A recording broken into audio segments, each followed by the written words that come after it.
एक निर्धन व्यक्ति था।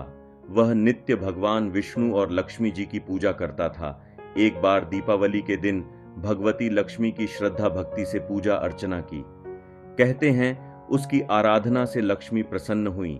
वह उसके सामने प्रकट हुई और उसे एक अंगूठी भेंट देकर अदृश्य हो गई। अंगूठी सामान्य नहीं थी। उसे पहनकर जैसे ही अगले दिन उसने धन पाने की कामना की, उसके सामने धन का ढेर लग गया। इसी बीच उसे भूख लगी तो मन में अच्छे पकवान खाने की इच्छा हुई। कुछ ही पल में उसके सामने पकवान आ गए।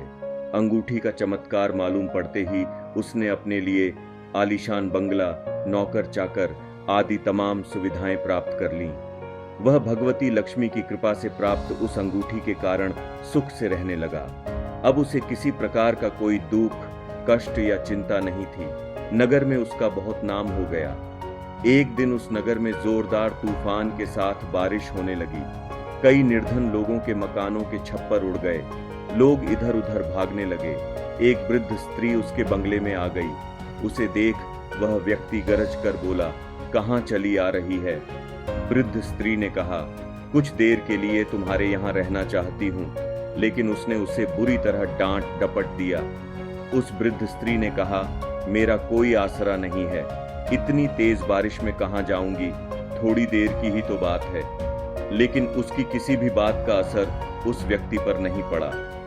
जैसे ही सेवकों ने उसे द्वार से बाहर किया, वैसे ही जोरदार बिजली कौंधी। देखते ही देखते उस व्यक्ति का मकान जलकर खाका हो गया। उसके हाथों की अंगूठी भी गायब हो गई। सारा वैभव पल भर में राख के ढेर में बदल गया। उसने आंख खोलकर जब देखा तो सामने लक्ष्मी जी थीं, जो वृद्ध स्त्री कुछ देर पहले उसके सामने दीनहीन होकर गिड़गिड़ा रही थीं, वही अब लक्ष्मी जी के रूप में उसके सामने मंद मंद मुस्कुरा रही थीं। वह समझ गया उसने वृद्ध स्त्री को नहीं, साक्षात लक्ष्मी जी को घर से निकाल दिया था।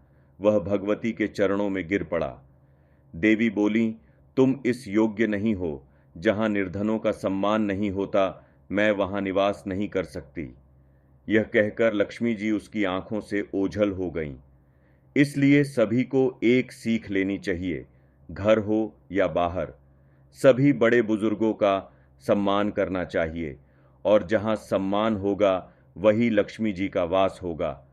जियो दिल से।